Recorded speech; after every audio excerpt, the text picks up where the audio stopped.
चलिए दोस्तों, आज हम डिस्कस करने जा रहे हैं chapter number 12 exercise 12.2। Question number आपका 8 तक हो गया था, उसकी आगे की बात करेंगे। रेस्ट क्वेश्चन जो बचे हुए थे 9 से 14 तक, जो रेस्ट क्वेश्चन बचे हैं आज कुछ हो जाएगा, फिर कल कुछ और हो जाएगा। ठीक है, क्वेश्चन नंबर 9 पढ़ते हैं। A brooch is made with a silver wire. एक ब्रोच मतलब एक डिजाइन है। ठीक है, एक ब्रोच इज मेड, एक ब्रूच जो दिया गया है, sorry, A ब्रूच is made with a silver wire. एक डिजाइन जो है वो सिल्वर वायर से बनी हुई है। In the form of circle, वो डिजाइन किस फॉर्म में बनी हुई है? सर्किल के फॉर्म में बनी है। ठीक है, with radius with diameter 35 mm।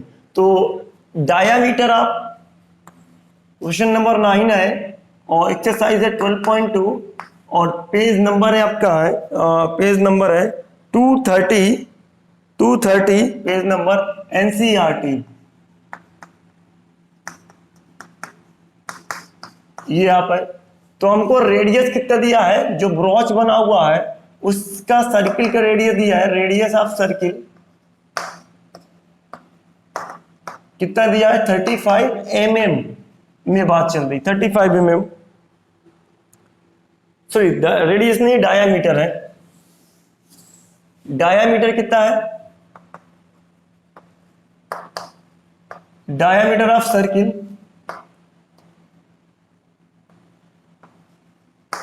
ये कितना है? Diameter of circle 35 mm। तो रेडियस कितना हो जाएगा? Radius R equal to 35/2 mm। Cancel नहीं करेंगे, इसको ऐसे ही रह देंगे क्योंकि 35 7 का मल्टीपल है, पाई की वैल्यू रखने पर आपका कैंसिल आउट हो जाएगा। ठीक है, the wire is also used. जो ब्रोच बना हुआ है सर्कुलर बना है तो सर्किल पहले बना देते हैं। मीन्स इस सर्किल को बनाने में कुछ वायर रिक्वायर्ड हुई। मतलब कितनी वायर? ये सर्किल इस तरीके से बन रहा है तो वायर जो होगी इस तरीके से बेंड होते हुए आएगी और ये सर्किल बना लेगी। तो हमें इस सर्किल को बनाने में कितनी वायर की जरूरत पड़ेगी? इस सर्किल को बनाने में, इसको राउंड करने में कितनी वायर की जरूरत पड़ेगी, वो आपको पता चलेगा कि इस सर्किल का जितना सरकमफ्रेंस रहा होगा उसी के बराबर इसको, इस राउंड को बनाने में वायर की जरूरत पड़ी होगी। ठीक है, मतलब सरकमफ्रेंस के बराबर ही वायर को राउंड किया जा सकता है, राउंड में लगाया जा सकता है। तो उसके बाद बोला है the wire is also used, यानी वायर और जगह भी यूज हो रही है। कहाँ यूज हो रही है? The wire is also used in making 5 diameters which divide the circle into 10 equal part. इस सर्किल को के ब्रोच को बनाने के लिए एक सर्किल की जरूरत थी और जिससे हम सर्कुलर वायर बना लिया। ये वायर कितनी लेंथ हुई इसकी? पूरी, जहां पास वायर लग रही है ये पूरी वायर की लेंथ होगी सरकमफ्रेंस के बराबर, यानी 2πr के बराबर। अब इसके डायामीटर में 10 डायामीटर बनाई जाती है। तो एक डायामीटर कितना होगा? पहले ही डायामीटर बोल दिया 35 मीटर। एक डायामीटर में वायर लगा दी गई तो ये हो गई 35 mm। इसी तरीके से फिर से एक डायामीटर लगाया गया कट करके, फिर से 35 mm चली गई वायर। ठीक है, फिर से 35 mm चली जाइए, ये एक डायामीटर और लगाया गया, फिर से 35 mm वायर चली गई। 3 डायामीटर लग चुके हैं, 5 लगाने हैं, एक डायामीटर और लग गया, इसकी भी 35 mm चली गई। अब एक डायामीटर और लगा दीजिए, ये हो गया, इसकी भी क्या हो गई? 35 mm, ये चली गई। तो जितने भी हैं आपके पास 5 डायामीटर थे, 5 की 35 mm, एक की 35, 2 की, 3 की, 4 की, 5 की 35 mm आपकी वायर की लेंथ चली गई। किसमें? डायामीटर को बनाने में। हर बार 35 mm कट करके डायामीटर को बनाया जा रहा, डायामीटर बनाने में यूज हो जा रही है। और कुछ पार्ट आपको, पहले पार्ट तो सर्किल में बनाने की यूज हो रही है। तो आपको कितनी लेंथ पड़ेगी, रिक्वायर्ड पड़ेगी? तो भाई पहली बात तो सर्किल को बनाने में, यानी सर्किल को राउंड के बनाने में कितनी वायर की जरूरत पड़ी? 2πr की। उसके बाद 5 डायामीटर बनाने में कितनी वायर की जरूरत पड़ी 35 35 35 करके। ठीक है, तो total length of wire required, total length of wire length of wire required, कितना लगेगा wire, total length of wire कितना लगेगा। सबसे पहले सर्किल का सरकमफ्रेंस यानी राउंड बनाने में खर्च हो रहा है, यानी 2 पाई आर के बराबर खर्च हो रही वायर। उसके बाद 5 इंटू डायामीटर के बराबर, यानी 5 डायामीटर है, 1 डायामीटर, तो 2 इंटू पाई की वैल्यू क्या है 22/7 यानी 22/7, और आर की वैल्यू क्या है 35/2। हमने आपसे बोला था ये कैंसिल आउट हो जाएगा और कैंसिल आउट हो गया। 5 इंटू एक डायमीटर कितना 35 mm का रख देते हैं, ये खत्म हुआ 5 टाइम्स में, ये खत्म हुआ तो 110 मिला, इसको मल्टीप्लाई कर दीजिए कितना मिल जाएगा 25 और ये 17 ऐड करिएगा तो 5 8 2 285 mm कितना डायमीटर लगेगा, कितनी वायर लेंथ ऑफ वायर लगेगी 285 mm length of wire required, length of wire कितना है 285 mm। उसके बाद आपसे बोला जा रहा है कि जो आपके जो डायामीटर थे वो सारे के सारे कितने सेक्टर बना रहे हैं 10 इक्वल सेक्टर बना रहे हैं, मतलब हर एक सेक्टर का जो सेंटर एंगल है इक्वल है तो थीटा ही थीटा होगा। तो कितने एंगल बनेंगे सेंटर 10 सेक्टर बन रहे हैं तो 10 एंगल भी इक्वल सेक्टर है, तो ये ईच सेक्टर हर एक सेंटर पे आपका मतलब सेंटर पे कितना एंगल बनाएगा थीटा बनाएगा। तो हमको सेकंड नंबर पता है equal sector make equal angle at centre, equal sector make equal angle at centre, centre पे इक्वल एंगल बनाता है, मीन्स 10 आपके पास सेक्टर्स बन रहे हैं तो एक सेक्टर का एंगल कितना थीटा है, तो 10 सेक्टर का एंगल कितना हो जाएगा 360 हो जाएगा 10 सेक्टर का एंगल, क्योंकि 10 सेक्टर मिला करके पूरा आपका सर्किल बन जा रहा है। तो थीटा की वैल्यू कितनी आ जाएगी, थीटा की वैल्यू आएगी 36 डिग्री, थीटा की वैल्यू आई 36 डिग्री। अब आगे की तरफ बात करते हैं। तो हमसे बोला गया है कि एरिया ऑफ ईच सेक्टर बताना, यानी एक सेक्टर का बनाना है, तो हम निकालते हैं एरिया ऑफ ईच सेक्टर, मतलब हर एक सेक्टर का कितना एरिया होगा, तो एक सेक्टर का निकाल लेते हैं वही सबका होगा। एरिया ऑफ ईच सेक्टर कितना होगा, सेक्टर का फार्मूला कितना होता है theta by 360 pi are square होता है। चलिए थीटा कितना है 36 है इंटू पाई की वैल्यू 22/7, आर आपके सामने है 35/2 ये हमारे पास है। चलिए 36 से ये खत्म हुआ 10, आगे की तरफ चलें 5 से 2 5 टाइम्स जाएगा, 5 2 जा 10, 5 7 जा 7 टाइम्स जाएगा, ये 7 से 7 ये खत्म हुआ आपका। उसके बाद में क्या मिलेगा 2 से 11 खत्म हुआ, ये मिला तो 22 खत्म हुआ, 11 का मल्टीप्लाई किया 55 और फिर उसके बाद मल्टीप्लाई किया 33 और 5 38/2 मिलेगा कितना 2 1 जा 2 2 9 जा 18, उसके बाद में 2 4 जा और पॉइंट में 5 सेंटीमीटर सॉरी mm स्क्वायर ये मिलेगा। ठीक है, तो आपका कितना हुआ ईच ब्रॉच का जो आपके पास है ईच सेक्टर का एरिया हुआ 192.5 mm square. Pause the video और नोट डाउन।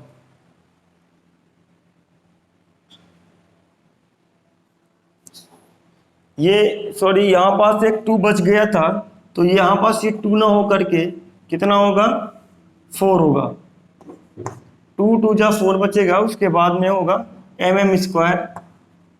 इसको आप डेसिमल में ले जाइए, डेसिमल में मिल जाएगा आपको आंसर, और 4 9 जा 36, 2 बचा और 4 6 जा बनेगा 96 और फिर 2 और 5 mm², ये मिला। ठीक है, अब pause the video and note down. चलिए उसके नंबर आगे बात करते हैं, क्वेश्चन नंबर 10 की बात करते हैं।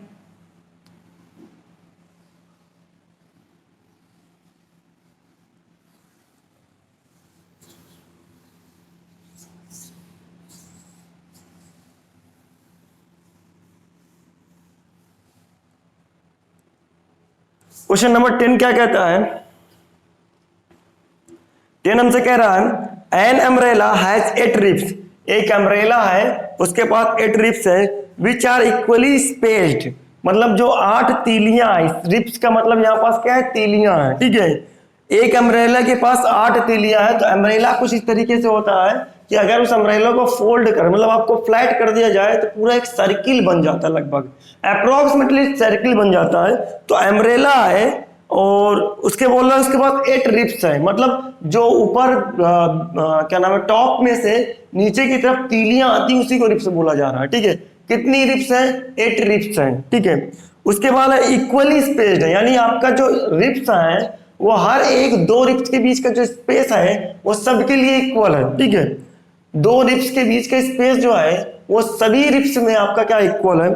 Assuming umbrella to be flat circle, umbrella को क्या है, इमेजिन करना है फ्लैट सर्किल, आपको डायग्राम मेंशन दिया गया है। तो हम मान लेते हैं ये अम्ब्रेला है का पॉइंट सेंटर था, एक रिब्स ये हो गई, दूसरी रिब्स ये हो गई, तीसरी रिब्स ये हो गई, चौथी ये हो गई, पांचवी ये हो गई, छठी ये हो गई, सातवीं ये हो गई, आठवीं ये हो गई।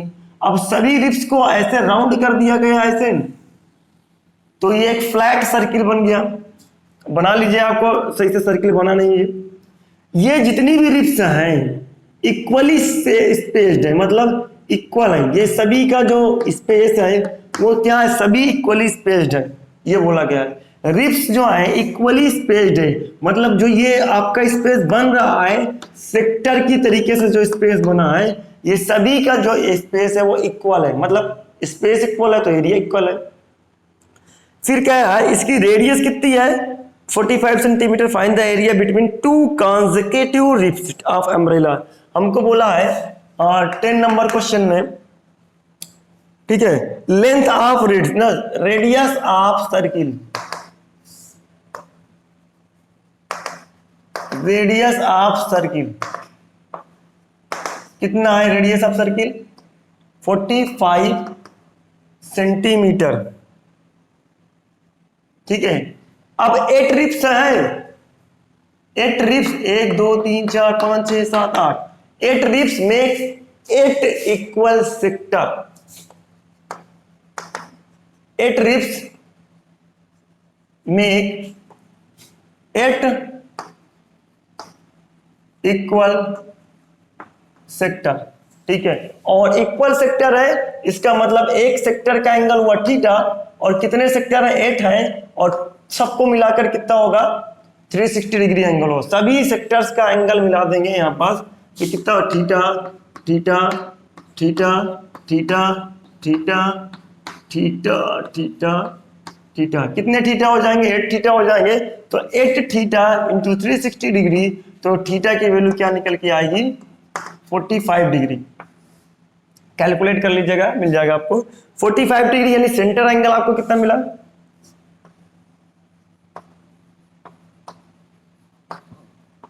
Theta equal to 45 degree.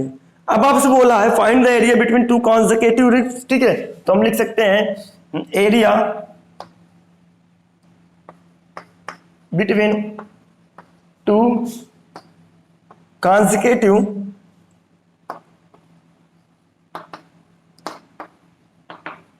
Ribs का मतलब क्या है, एरिया बिटवीन 2 consecutive रिब्स मतलब 2 तीलियों के बीच के, एक तीली ये हो गई,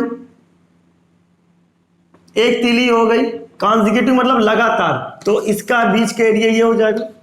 या तो हम इसको छोड़ दें, इसके आगे वाली को लेंगे, तो 2 consecutive रिब्स ये हो गई, तो इसके बीच का एरिया भी बता सकते हैं आप।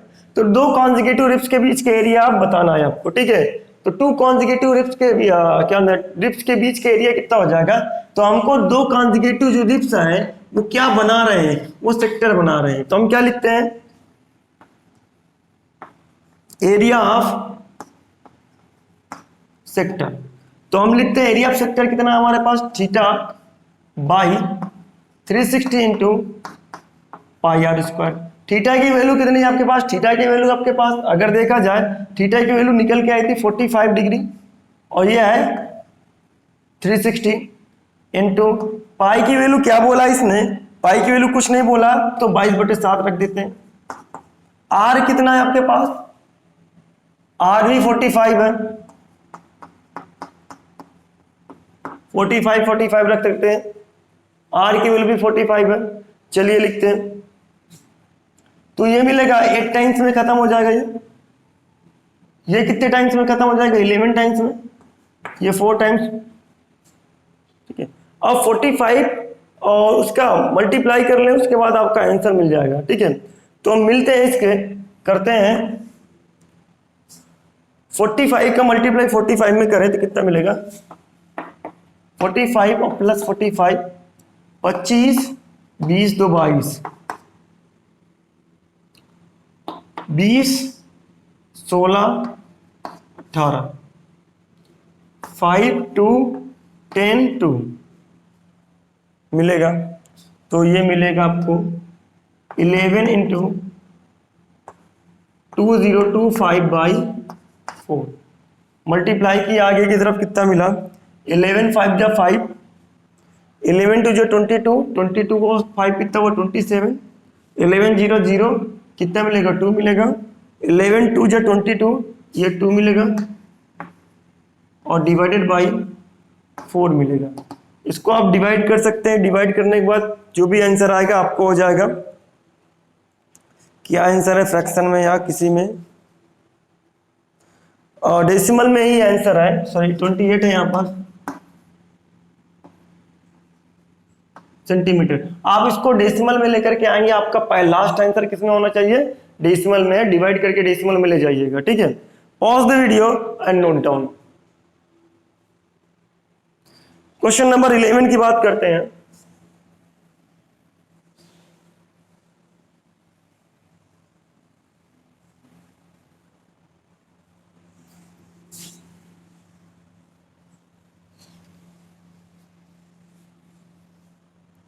क्वेश्चन नंबर 11 क्या कहता है? A car has 2 wiper. एक कार के पास क्या है? 2 वाइपर्स। वाइपर मतलब जो कार पे शीशे की तरफ आपका ब्लेड लगी होती है, जिसमें से पानी आपका बरसात के समय वाइपर चलता रहता है, तो ड्राइवर को चलाने में आसानी होती है, ठीक है। A car has 2 wipers which do not overlap. Car के पास 2 वाइपर है। कुछ इस तरीके से कार का वाइपर बना रहता है, मतलब कार का शीशा शेप सामने वाला इस तरीके का होता है, इसमें वाइपर बने होते हैं इस तरीके से। यहाँ फिक्स है, ये तीलियां हो गई, ये वाइपर। ये वाइपर इस तरीके से राउंड में घूमेगा और कितने राउंड तक घूमता है? 115 डिग्री राउंड तक घूमता है, ठीक है। इतना है। उसके बाद 2 वाइपर्स हैं, तो एक इधर से भी होगा आपका कुछ इस तरीके से, ये भी घूमेगा। तो कितने डिग्री तक घूमेगा? ये भी 115 डिग्री तक घूमेगा, ठीक है। इतना घूमेगा। अब 2 वाइपर्स हो गए, तो जितना घूमेगा उतना ही एरिया क्लीन कर देगा। जितना घूम सकेगा उतना ही एरिया क्या करेगा? वो क्लीन कर देगा, ठीक है। ये चीज आपका वाइपर, ठीक है। तो जो वाइपर है, वाइपर एक जगह फिक्स है, तो इसकी लेंथ जो हुई वही तो राउंड कर रही है, तो उसकी लेंथ जो है सर्कुलर राउंड कर रही है। तो इसका मतलब वाइपर की जो लेंथ है वही रेडियस कहलाएगी, ठीक है। तो आपको क्या दिया गया है? Length of wiper, length of wiper is equal to, length of wiper is equal to radius of sector या सर्किल, ठीक है। Radius of sector, circular sector आपका है, तो कितना हो जाएगा? ये अगर कहें आर की वैल्यू कितनी हो जाएगी?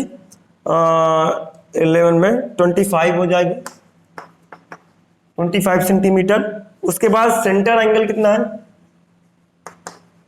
सेंटर एंगल ये कितना है? 1.5 डिग्री सेल्सियस और डिग्री है। Find the total area clean at each swipe of the blade. हर एक स्विच में कितना एरिया क्लीन हो पाएगा। तो हम एक का निकालते हैं फिर दो का निकाल लेंगे। तो हम कहता है कि area clean by each sweep, each blade, area clean by each blade, ठीक है, each blade in each sweep, ठीक है, कितना मिलेगा आपको, एक ब्लेड के द्वारा कितना एरिया एक शिप में होगा। तो area of sector, area of sector, तो एरिया ऑफ सेक्टर कितना मिलेगा, एरिया ऑफ सेक्टर कितना होता है, theta by 360 pi are square. Theta की वैल्यू आपको कितना दिया गया है, थीटा की वैल्यू 115 है डिवाइडेड बाई 360। पाई की वैल्यू कितनी है 22/7 इंटू आर की वैल्यू कितनी है, आर की वैल्यू 25 है, ये मिलेगा। चलिए इसको पहले कैंसिल आउट करते हैं। कैंसिल आउट करने से मिलेगा कुछ 45, नहीं कैंसिल आउट होगा, कैंसिल आउट करने से बेटर है, कर लेते हैं हम मल्टीप्लाई।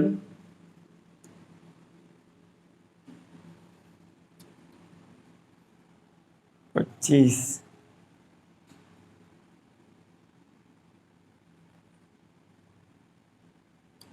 करते हैं हम 5 से, 6 टाइम्स जाएगा ये, और सॉरी 7 टाइम्स जाएगा, और उसके बाद में 2 टाइम्स जाएगा,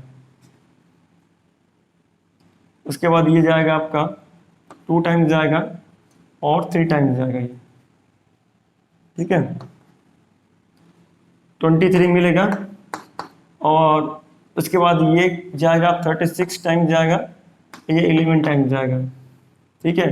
तो 11 इंटू 625 डिवाइडेड बाई 7, 6 कितना होगा आपका, वो मल्टीप्लाई करके रख लेते हैं।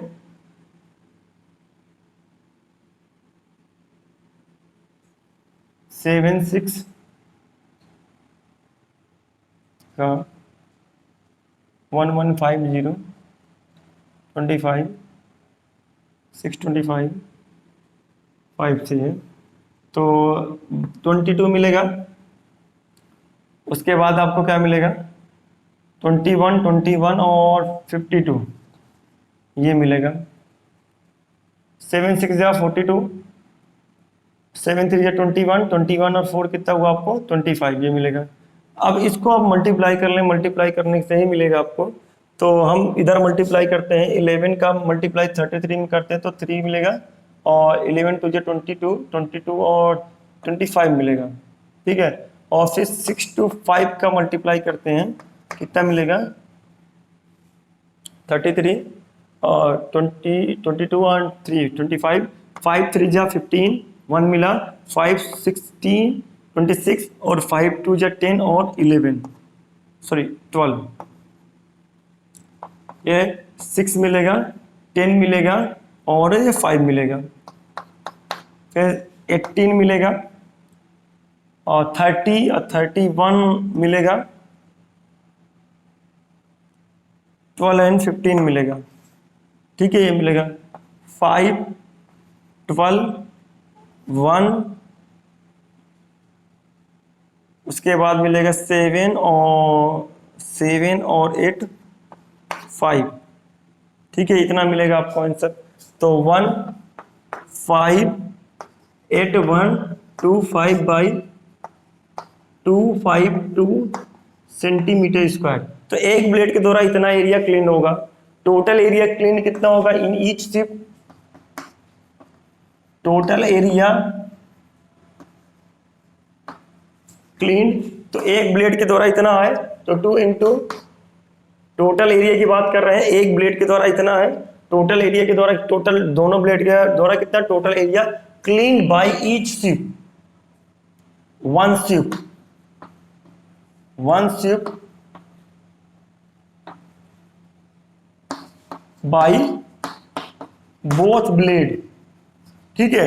आंसर आपका केवल यहीं तक होगा क्योंकि एक ही ब्लेड का पूछा जाएगा, ईच शिप पूछा था, ईच ब्लेड, तो आपका उसके आगे आपको दोनों का निकालना है, तो 2 का एक में 2 का मल्टीप्लाई कर दें, 158125 बाई 2521, तो ये खत्म हो जाएगा, आपको 2 मिलेगा और 6 मिलेगा, ये मिलेगा 152825 अपॉन 126 सेंटीमीटर स्क्वायर, ये हो जाएगा। ठीक है, pause the video and note down.